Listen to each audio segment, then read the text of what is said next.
This is Three-Man Front on Jocks. Pat Landrum, Molly Conrad with you until 2 o'clock. Let's go down to the Bayou, Baton Rouge, Louisiana. A good friend of ours, Matt Moscona from ESPN Radio down in Baton Rouge, joins us now on the program. Matt, just some quiet times for you folks, just like it is quiet up here in the state of Alabama. I would say the busiest, most hectic, most frenetic 10 days maybe in my 19 years covering LSU football. It has been, and that's saying something because LSU is pretty good at kicking anthills over here, man. But this has been something different here the last week and a half. We're all guilty, Matt, of building up our own expectations, and then when they fall short, we're surprised and we're disappointed. As far as Brian Kelly, this team, we know what you told us in Atlanta about how much money had been appropriated for the NIL and for this year's roster alone. That commitment was there. As far as expectations of being disappointed, where does this rank for you as an LSU guy based on, hey, looks like this could be one of those years and then it's a dud? I would say this one is comparable to 1998. That's going to be in the far, far distant past for a lot of people, but that was a preseason top 10 team. Jerry DiNardo's first class, they were all seniors. Herb Tyler was a four-year starter at quarterback. Kevin Falk was a four-year starter at running back. Guys like Booger McFarland were seniors. Todd McClure, who's in the Atlanta Falcons Ring of Honor, was a senior. I mean, that was a really veteran team that was preseason top 10, and they went 4-7. This is probably the most disappointing result since that one. Going back to that year, was that Cecil the Diesel Collins that was in that backfield as well? Cecil was on the team the year before 97, okay, and then he got kicked off the team before the 98 season. Yeah. So, man, I was watching your social media right after the Vandy loss in Nashville, and I know one of the things that you brought up very early on during your video podcast was that, you know, you just did not see a path in which Brian Kelly was not going to be the coach moving forward, that there were going to be probably some mass changes on the staff. So take us from that loss to Vanderbilt and then what happened against Texas A&M. What changed, in your opinion, in regards to their status of bringing him back or allowing him to make changes? Yeah. I mean, Pat, the way I've phrased it for 4 years now has been, for better or worse, Brian Kelly and LSU are financially bound to each other for a decade. And while LSU is not a poverty program, they don't have unlimited resources like some of the oil money schools. Like writing a $75 million check, Texas A&M can do that 10 times over, never bat an eye.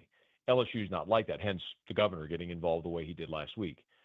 And so even so, I talked to one of LSU's most prominent benefactors the day Brian Kelly was fired, on that Sunday. And this person told me that, if you would have told me at kickoff of the Texas A&M game that Brian Kelly would be fired, I would have never believed it. So it was that big of a surprise, even to the people who write checks, how it transpired. But I think, you know, as Landrum sort of mentioned there was so much expectation on the season. You had all of the financial buy-in, right? They had a big, remember Brian Kelly did the $1 million match where Brian Kelly put up $1 million of his own money, you know, and they made the plea to boosters to fund the collective so they could go be more competitive in NIL, and everyone obliged. And so this was a team with championship expectations, preseason top 10. You beat Clemson, you're number 3 in the country. And then, for all intents and purposes, guys, that A&M game, they were playing for their playoff lives, right? I mean, if you get to a third loss, it seems like you're eliminated. And they're winning at halftime. That's the most uncanny thing. They're winning at halftime, 18-14. It feels like, oh, this is going to be one of those special Tiger Stadium nights. And then boom, boom, boom, ball game, ugly second half. And I think in that second half, there were people, the types of people who hire and fire and write checks, who started having very sort of informal conversations about, you know, who would be interested in committing to a buyout. And those conversations became more formal. And I think when Scott Woodward woke up on Sunday, he realized that Brian Kelly just didn't have any more support among the people that, you know, that influence those types of decisions. And so they made the call to move on. Matt, besides not winning enough, what were the biggest frustrations that either members of the media had or just the LSU fan base? The day-to-day frustrations or just the frustrations as a whole? So I know Brian Kelly's what his reputation is, and it's always perplexed me, Landrum, because like he was great to us. I mean, I did not know Brian Kelly at all before he got the job. I'd never had a convo with him. I mean, knew he was the coach at Notre Dame, but had no preconceived notion. It's interesting to me that his reputation is what it is, right? I mean, he's earned the reputation, and people have labeled him as such. He was always cordial, super professional, great to work with. There are look, you get on a roster with 85 scholarship players, 120 guys. You want to find someone that doesn't like the coach, you can find someone that doesn't like the coach. You want to find people to say good things, you can find them. It's like a teacher in school. Like maybe your favorite teacher, someone else hated. It's just when you have that many opinions, you're going to have a variety of opinions. But ultimately, I think the thing that Brian Kelly didn't do enough was ingratiate himself to a lot of or enough of the boosters, the people that on that Sunday when Scott Woodward's making calls to gauge temperature on Brian Kelly's future, he just didn't have enough allies. And I think that was the thing that probably cost him the opportunity to, instead of make changes on the staff and finish out the season and then pivot in the offseason, that ultimately put him in the crosshairs. Matt Moscona is joining us for a few minutes from ESPN Radio down in Baton Rouge, talking about the opening there at LSU. All right, so let's talk about what's next. I know on your program, you had the athletics director on, and you asked the question about Nick Saban, because a lot of people in these neck of the woods, their antenna gets raised when someone says, oh, yeah, if LSU calls, Nick might take that call. Nick might get back in it, but you had the AD on your program, I believe it was yesterday or maybe the day before, in which he kind of put that rumor to bed. Yeah, that was Tuesday. And so Verge Osbury's been at LSU for a quarter century. And he said on the show that he and Nick have a standing conversation every 2 to 3 weeks. Still very good friends. They talk all the time. And he said, and I pressed him on the answer as well. And he said no uncertain terms. He thinks that ship has sailed for Nick. He said, look, if Nick wanted the coach, I'd drive over there right now and pick him up and bring him here. But I think at 74, and from what I understand, making a really nice salary at ESPN, and for the reasons he left college football, I don't know why he jumped back in. The stuff with LSU is always going to hold a little more weight, guys, because Nick still has great relationships here. And for all that LSU fans hated losing to him for a decade and a half, he still built this program. And he still has a lot of business endeavors and things that he's invested in Baton Rouge. And there's a lot of people who still think very, very highly of him and have friendships with him. And so when they call, he's going to take the phone call. And I have no problem saying that that's happened this week where I know people I've been on the phone with Nick Saban to gauge his interest in coming back. And while maybe it wasn't a hard no, I think it's a microscopic chance that we ever got to that possibility. Okay. So on to the other candidates that have been mentioned, and I'm sure that you have heard all kinds of crazy names, but Lane Kiffin would be there at the top. See names like Joe Brady, also Clark Lee, John Summerall, who is in the mix at Auburn, reportedly. Any of those guys, I mean, you think you got some high-profile guys, but none that really equal, besides maybe Lane Kiffin, what Brian Kelly brought. Do you see this potentially being a up-and-comer, a guy who's hungry, or does LSU go out and try to make another splash hire like they did with Kelly? I think it's more likely that you could end up with the quote-unquote up-and-comer, the off-the-radar candidate this time than 4 years ago, for a couple of reasons. One, Scott Woodward was making the hire 4 years ago, and that's just his MO, right? He goes big game hunting in every hire he makes, from Brian Kelly and Kim Mulkey, Jimbo Fisher. I mean, he hired Steve Sarkisian and Chris Peterson at Washington. Like, that's his MO. We don't know what Verge is going to target. He said he's been charged with going to find the best coach in the country. The other thing is, what are they willing to pay and how will that deal be structured, right? So all the stuff with the governor a week ago, he made it pretty adamant he didn't want to deal with big buyout. Well, how do you lure Lane Kiffin away from Oxford if you're not going to – you could pay him $14 million a year, but would he take a 5-6 year deal as opposed to a 10-year deal? I don't know. I mean, I don't know the answer to that question. I think you certainly give him something to think about. Maybe the more interesting part of that conversation I had with Verge Osbury on Tuesday is I did ask him if they would be willing to wait through the playoff for a coach. Because keep in mind, you've got the December signing period, December the 3rd, and then the one portal window is at the beginning of January now. So if you wait for a coach that wins beyond New Year's Day, like wins a quarterfinal matchup, you're missing the December signing period and the January portal period. So whoever comes in as a coach has zero input on their roster in year one. But Verge said that they would be willing to wait for a playoff coach if the right person was there. I would assume that's alluding to Lane. So I think that's what gets interesting with Lane Kiffin is number one, what type of deal would LSU be willing to make financially? And then number two, just the timing of it, if Ole Miss, which it seems like they will, makes the playoff and goes on a run. All right. I know back in the old days before Nick Saban and when Paul and I would be covering all these, it seemed like Alabama was going through this every 3 or 4 years. The old adage was, well, we can't have anybody that never played at Alabama. That was always the prerequisite, it seemed like, in an Alabama coaching search. I bring that up because I know the old guard might say, we can't go hire a guy from Tulane to be our head coach in Baton Rouge. Is that a real thing, or it doesn't matter now? It's all about getting the best potential coach moving forward. Yeah, Pat, it's spot on, man. I'd say it happened 4 years ago with Billy Napier. We all know now with hindsight it didn't work at Florida, but Napier was the most popular G5 guy at the time, right? But there was a sentiment here that was, you can't hire the coach from UL Lafayette. So I fear there would be some of that with Summerall as well, which I think would be an awful thought process, because Summerall, I think Summerall would be fantastic for a lot of reasons.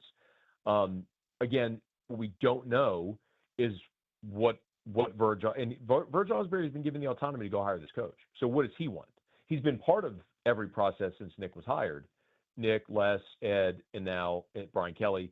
So he's been part of all these processes. But what does he want leading the process? We don't know yet. I think Summerall would be outstanding. Another thing to consider, guys, like Verge Osbury's son. Verge Osbury played at LSU in the 80s. His son, Jaden, is on the Notre Dame football team right now. He's a very good safety. And so Verge has a very good personal relationship with Marcus Freeman.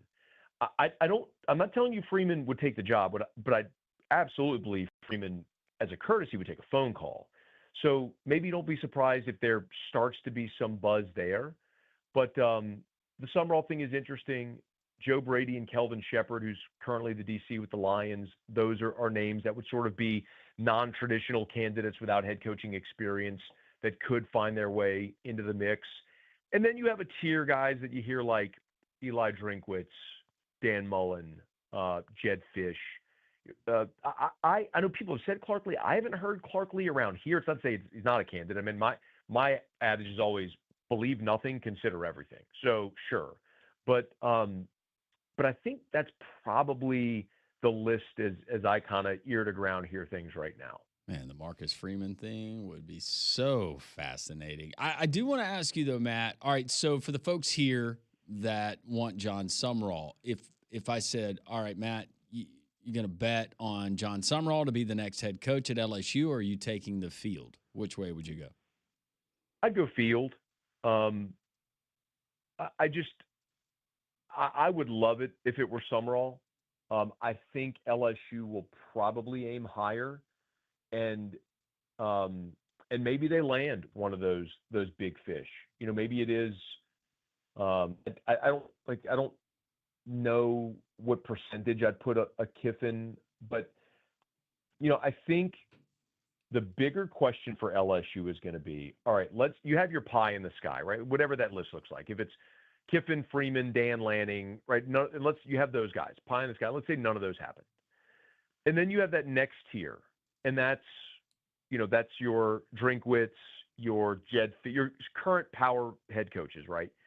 And you can throw Summerall in that mix as well. You say, is it worth the investment into that tier as opposed to what you could probably do taking a shot on a Joe Brady or a Kelvin Shepard as a first-time head coach, or retaining Frank Wilson? Now, that depends how they do, right? Like, look, we haven't mentioned it yet, guys, but if LSU goes and beats Alabama on Saturday, they get Arkansas, Western Kentucky at home, and then they go to Norman. Like, Frank Wilson has to win to be in the mix, but if he somehow manages to go to Tuscaloosa on Saturday and pull an upset, now all of a sudden we start having a very interesting conversation about him retaining the job. Again, I'm not saying that I think there's a great possibility or anything, but it's something that you can't completely discount until you completely discount it, if that makes sense. But somewhere all of the field, I'd probably go field. I want to throw out one other name that, again, I haven't seen anybody publish this or talk about it, but we kind of threw it up off the air here, and I wanted to get your thoughts on it. Because before it was kind of a bait and switch with Lincoln Riley at Oklahoma. Everyone thought that he was going to be at LSU. He kept saying, I'm not going to be the LSU coach, and then he ends up at Southern Cal. And it's interesting because, yeah, Southern Cal was respectable this year, but it's been frustrating. Is there any potential that he would come back east, and would LSU be interested in that potential marriage? I'm sure they would take that call. I haven't heard that mentioned here, but again, that doesn't mean that it isn't something that would be considered. Lincoln sure was up against it after last season, but seems to have steadied the ship. And guys, I mean, not covering USC on a day-to-day basis, I really don't know the temperature over there. But that was also a push where, something to consider, guys, is I'm sure y'all know this, but for the benefit of the audience, a lot of times the way these things happen is maybe you're going after a candidate, but your conversation starts with the agent. Well, the agent tends to have a Rolodex of clients. And so Jimmy Sexton's the example everyone always brings. But for example, there's an agent named Clint Dowdle. Clint has on his roster, he's got Marcus Freeman, he's got Eli Drinkwitz, and he's got John Summerall, he's got Mike Elko. So sometimes you can have a conversation about a certain candidate, but if the ship sails there, it's like, well, what about X, Y, or Z? And maybe that's how sometimes those conversations start to evolve. So I don't know, what may happen with Lincoln Riley, but I think that's kind of the path that this may end up taking, is where if you shoot your shot with Kiffin, and if maybe you miss there, you look at what's that next tier and how those conversations have. What's your best guess on Florida? Do you think that they swing and miss, or do you think they land ultimately the big splash? Who's Florida looking to hire? I don't mean to dodge the question, Landrum. I've been so insular here in the last 10 days with all of this chaos. I don't even know who Florida's, what the rumors are about who Florida might be looking at. I mean, think their fans know either. Lane Kiffin was the name at the top of the list, but after that, nobody really knows. I find it hard to believe that Lane would leave Ole Miss for Florida. And I don't mean that for a knock at Florida. Obviously, they've had a lot of success, but I would also say at Florida, you've had two periods there, Spurrier and Meyer, where they had extreme success with Hall of Fame coaches. Outside of those two, man, the success has been few and far between in Gainesville. LSU's a place in the last quarter century, and I think y'all know me well enough. This isn't just like a Homer LSU take. Les Miles and Ed Ogeron won championships here. Yeah. I always say the advantage is the dirt. You're the only Power Four in a talent-rich state where every kid that's born here grows up genuflecting at the purple and gold altar. And it's not like every other state. Even in your state, you have a division with Alabama and Auburn. It's in Florida, you've got 6 Power Four programs now. It's just there are inherent advantages at LSU that, despite all of the dysfunction at times here, which is embarrassing, those advantages don't go away. So I don't know, guys, that I'm necessarily predicting Kiffin to pick LSU. Because I just think you live in a world now in the NIL rev share era and an expanded playoff where you can win a championship at Ole Miss. Guys, Indiana's number 2 in the country. They might be the best team. Indiana. You don't have to be Alabama or Georgia or LSU or Ohio State to win anymore. If you find the right place, you're happy, and they give you the resources, you can do it anywhere. Yeah, tell that to Clark Lee. Yeah. Quickly, Matt, before we let you go, appreciate you hanging on just an extended period here with us. The game coming up on Saturday night. Yes, there is a game Saturday night between LSU and Alabama. We spent more time talking about the coaching situation, not only in your neck of the woods, but also on this program this week, Auburn. You kind of telegraphed it a little bit, but just how do you see this game playing out on Saturday? Well, I'll tell you one thing that look, 8 games in, generally you are what you are, Sure. right? I mean, LSU's not a good offense. They're really strong on defense that struggle with running quarterbacks. I mean, we got an 8-game sample. They are what they are. I don't know what you can materially change, but I'll give you one thing to watch on Saturday, guys. The new head coach is the running backs coach. The new play caller, Alex Atkins, is by trade an offensive line coach or run game coordinator. They have been adamant the last 2 weeks they're going to run the football. And I know, look, Alabama and LSU, it's so interesting when you look at these teams. They're so similar, except the quarterback play for Alabama has been outstanding. But the same issues that you all are talking about, sometimes struggling to run defense, struggle to run the football, really good secondary. Like, a lot of the things are the same. Talented receivers. The difference is the quarterback play has been great at Alabama. It's not been great at LSU. But LSU is going to run the football. A massive problem for LSU hasn't been the inability to run. It's been the unwillingness to run. They only have 225 rushing attempts on the season. I think that's 124th in the country out of 136 attempts. They went to Ole Miss and ran the ball on consecutive plays twice the entire game. Wow. Against A&M, Harlem Berry ran for 7 yards a carry in the first half. He had a rushing attempt on the first play of the third quarter, didn't touch the ball again in the second half. Like, it's not that they can't. So they didn't try. On Saturday, they're going to run the ball. Now, look, they may get stonewalled. It may be awful. But they're going to try. They're going to try to run the ball and shorten the game. And I think it'll look different, maybe try to open up the passing game again. If you're looking for something to watch this weekend, that's the thing to watch. That is Matt Moscona. Outstanding job. You can watch him, listen to him weekday afternoons there on his outstanding program in Baton Rouge on ESPN Radio. Matt, always appreciate your time and jumping on with us. And it's never a dull moment in our two states, and it will continue. Thanks, Matt. True. Okay, guys. See you soon. Hey, thanks, Matt. That is Matt Moscona. He joined us on the Higginbotham hotline. All of our guests join us on that hotline. Higginbotham is your one-source solution for insurance, financial, and HR services. Big takeaways, what Matt just told us. Do it next on 3-Man Front.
Wow, what a great interview with Matt Moscona from ESPN Radio down in Baton Rouge. Kind of gave us the lay of the land of what was going on down there. So they really did kick the tires on Nick Saban, which I would too. Now, the question is, if they're kicking the tires to Lane Kiffin, how long do you wait on whether Lane Kiffin is a real legitimate candidate or not? Did not sense that John Sumrall was going to be one of their big names based on what Matt was telling us. That Marcus Freeman connection. That Marcus Freeman connection is interesting. And he wasn't predicting that. No. He was just giving us, trying to connect some dots on some things. Not very high on a Lincoln Riley coming to Baton Rouge. So, but I do think, to me, him laying out the timeline of when LSU would potentially try to go after someone, bigger fish, which they could wait till after the college football playoff. It's a gamble because now with the portal window, with signing day, all of that. See, I wonder how they look at, okay, he talked about Sumrall a lot, right? From the LSU perspective of the people in charge right now making this decision, with a guy like that, do you say, oh, well, it's the LSU job, so if he really wants it, he'd be willing to wait while we wait on other candidates to potentially end their season, as opposed to John Sumrall jumping and taking the first job that's offered his way? I just kind of wonder how they're navigating. Oh, the LSU side? Yeah, like if they view it as, well, we're going to go after these bigger fish, but the John Sumralls of the world, we'd like to have them maybe as a fallback, but they'll hang on for us because it's LSU. They're not going to take another job if we're still feeding them some bait. I could see that line of thinking, but the problem is the timeline and who else is going after John Sumrall. So if it's a two-candidate race between, let's say, for John Cohen at Auburn, between Sumrall and a DJ Durkin, but still, at this point, you would be able to make that hire right after the Iron Bowl, before that December date, that December 3rd date. December 1st was a date that I was told to pay attention to, if that is still in play for Auburn. But based on that, and that's why I asked him, Pat, what would you take, Sumrall, or would you take the field? And he said, right now I would go with the field. Something tells me that LSU, they're going to try to make another splash hire if they can. Yeah, it reminds me a lot of during all those coaching searches prior to Nick Saban, it was always a prerequisite. Always. Got to have someone that either played at Alabama, someone that played for Bear, someone that coached for Bear. So, it was always that conversation all the time. That's why it literally came down to Mike Dubose and Woody McCorvey. There were a lot of other national candidates that wanted the job, but those were the two, Woody McCorvey and Mike Dubose. And there's a certain segment, it sounds like, of LSU people that it doesn't matter if John Sumrall has been perfect in 5 years at Tulane, you're not going to hire a Tulane coach. And for a multitude of reasons, that LSU job is, to me, it's the most attractive that's open right now. It's more attractive than Penn State. It's more attractive than any of the others that are currently open. And I think it will garner more big fish, or it will attract more names than Florida or Auburn will with their search. You'll get people reaching out, inquiring about that job, big names. But he also mentioned the fact that he didn't know how much they're going to pay. Right. Well, you better just figure that out. Well, you just paid someone $53 million to walk away, not to mention the fact that you just got through paying off Ed Orgeron. And there's a lot of money. And as he brought up, not us, but he brought up the fact that there's not a lot of oil wells down in Baton Rouge. And Texas A&M, they can write big checks all the time, and they don't blink. A little bit different at LSU. LSU's not poor, but they're definitely not Texas or Texas A&M. When we come back on Three Man Front, we'll do it early because of our schedule for tomorrow. We'll do Bet It or Forget It. 5 games. The gang picks against the spread and the totals. That's next on Three Man Front.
Oh, a really busy show. Better to forget it coming up momentarily. How about Mandu right there in downtown Homewood? Mandu is electrical muscle stimulation fitness. It's all FDA approved. But the great news about Mandu is you're trying to maybe get in shape, feel better, look better right before the holiday season. It's a 15-minute workout because of that technology in the EMS system.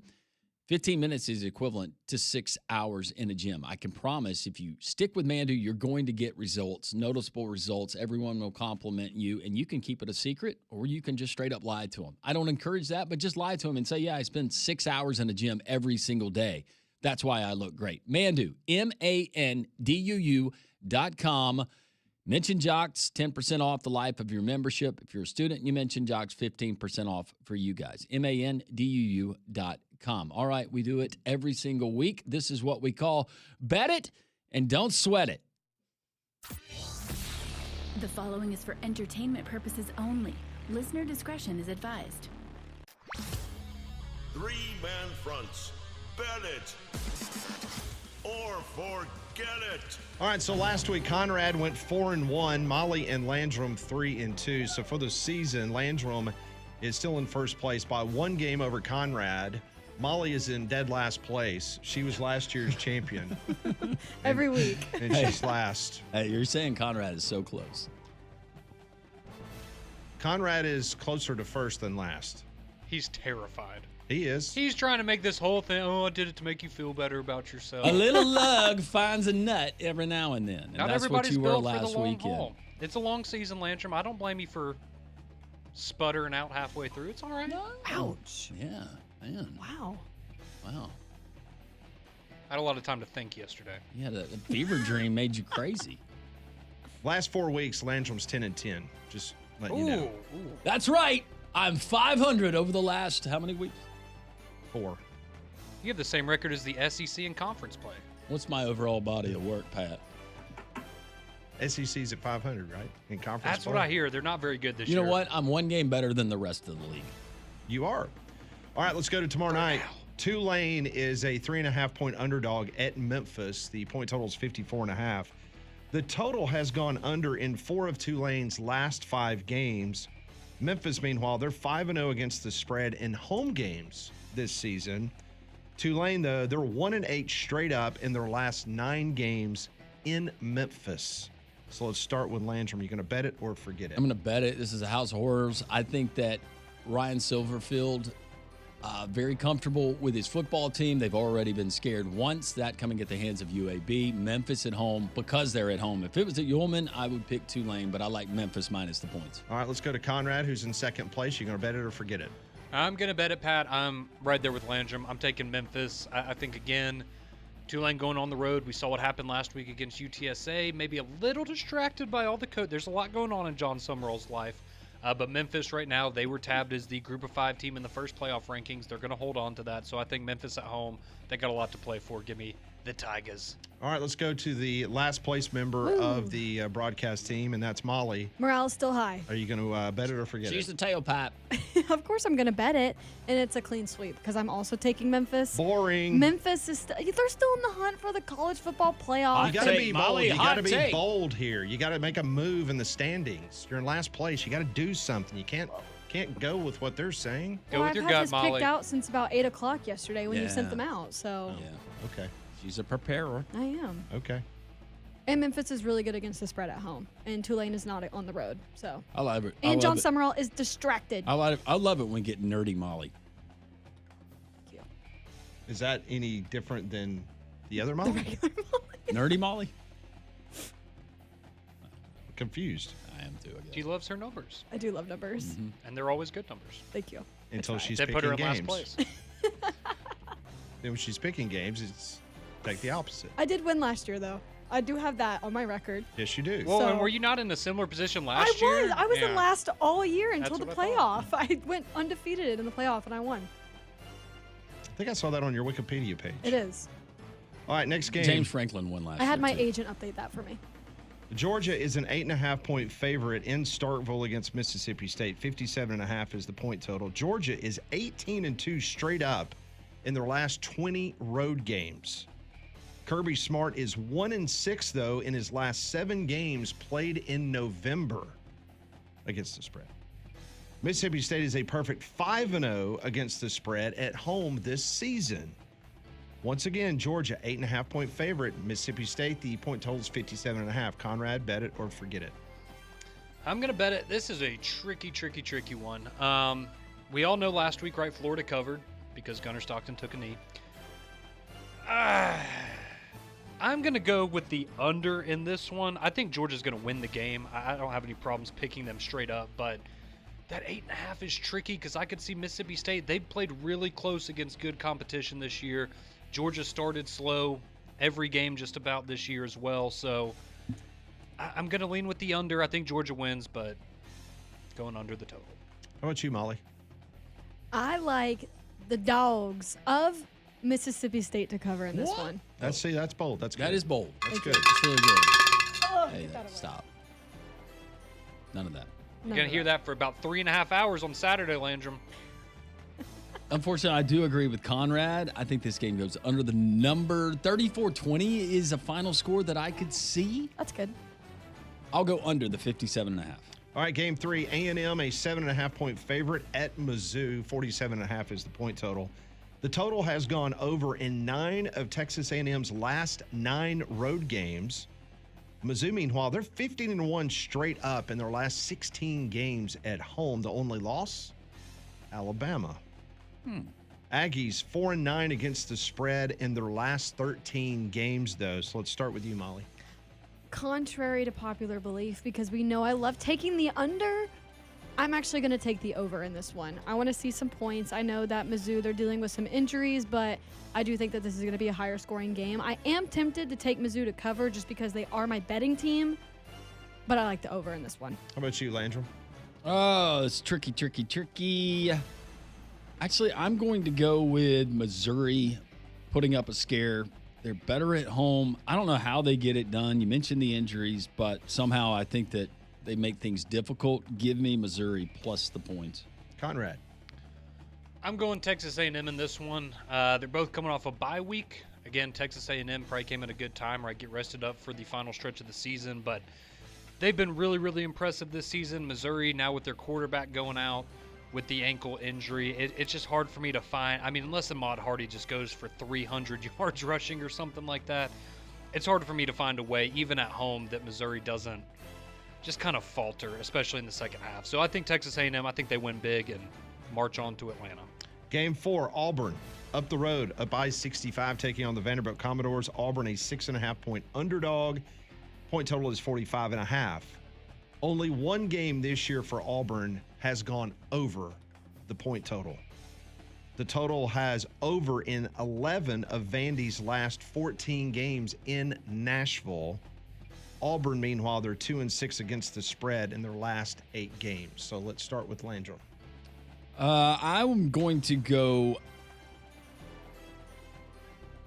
Vandy minus the 6.5. I thought about the total. I thought about going under. I do think Auburn's offense scores more points than they have been scoring, but I think it's too much Vanderbilt there.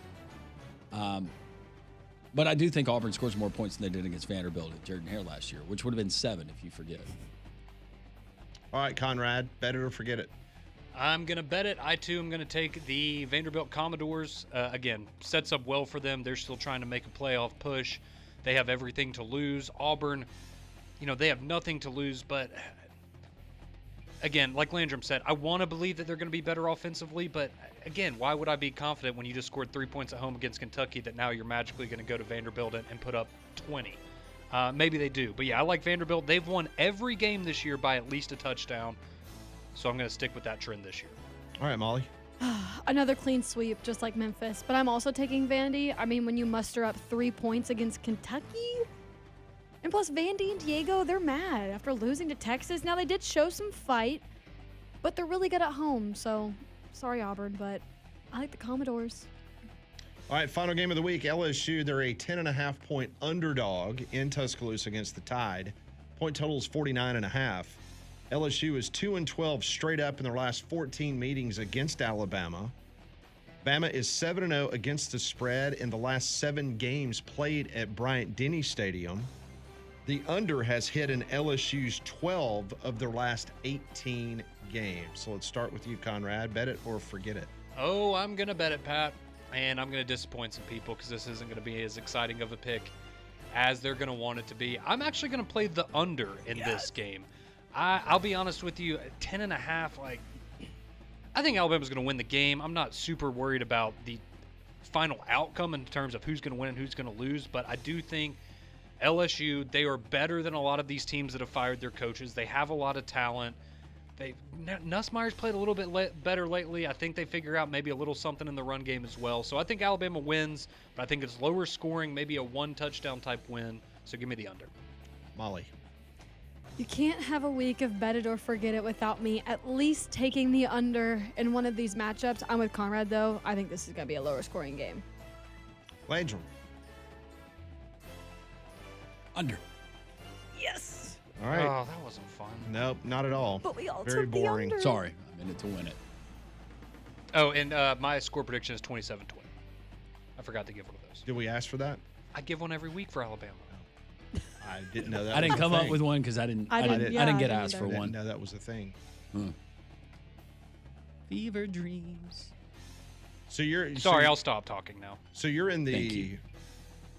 Rodney camp. Rodney said 28-20. So you went 27-20? Yeah, something like that. So you just copied Rodney. No, Pat. I did what you do in high school when you copy someone's homework and they say You change it changed a up little just bit. a little bit. Oh, Thank you. Give me credit for changing it. That's what I do with ChatGPT.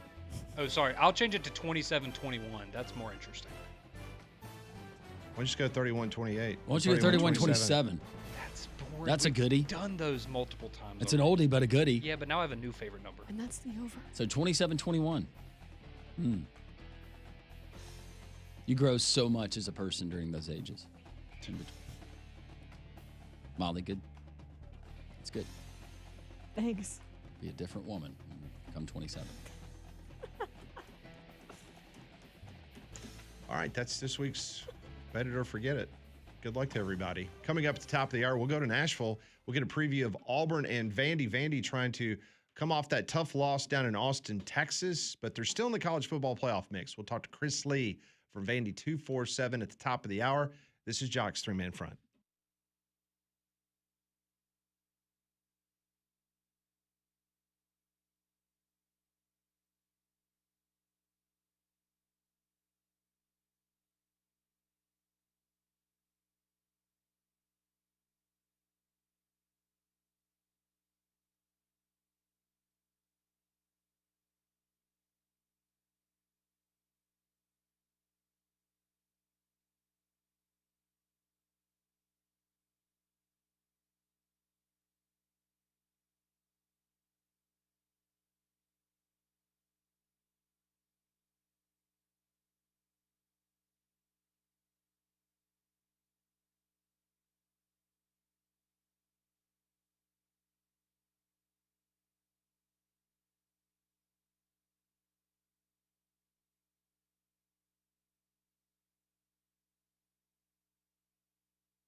It is 12:51 here on Jocks, man. It has been a jam-packed show. Appreciate everybody joining us. Brett Norsworthy, Rodney Orr, Rob Pate, Matt Moscona. We had Better Forget It, Chris Lee from Vandy 247 coming up next hour. Tomorrow on the show, if Matt Moscona wasn't enough for you Alabama fans, Danny Cannell at 10:15 tomorrow. I don't think our audience could handle Danny Cannell and Matt Moscona on the same day, so I had to spread them out a little bit. That's right. No, Danny's always great. He thinks very highly of Alabama. Well, he did the last time we talked to him. He's taken some shots at the SEC the last couple days. Yep. Which is expected. No, that's very true.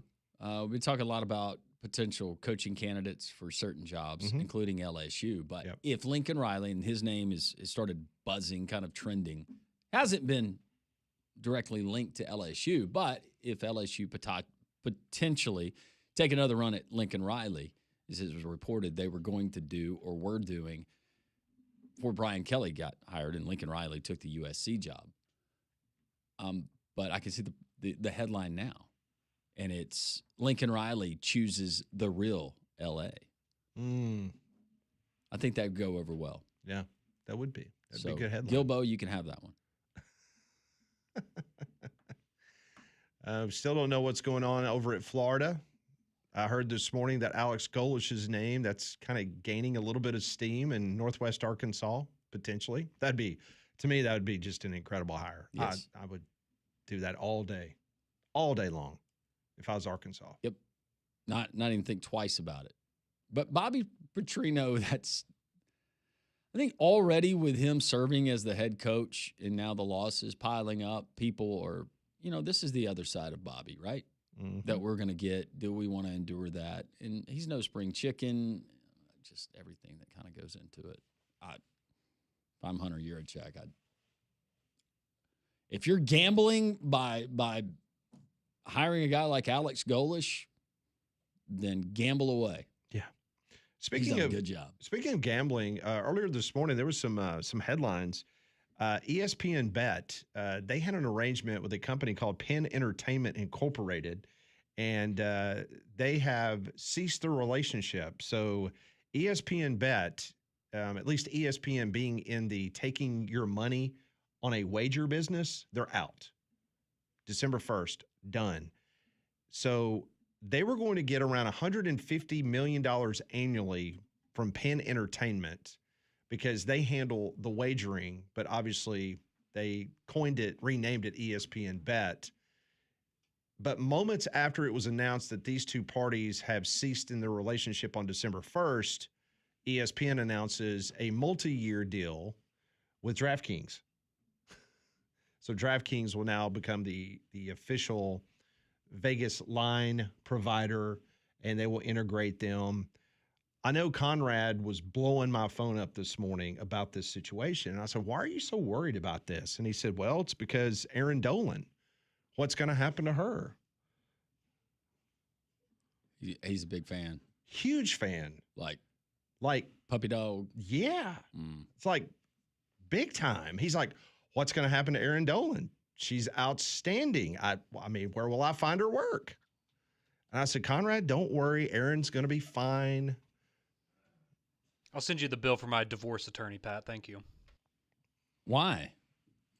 She's so homely.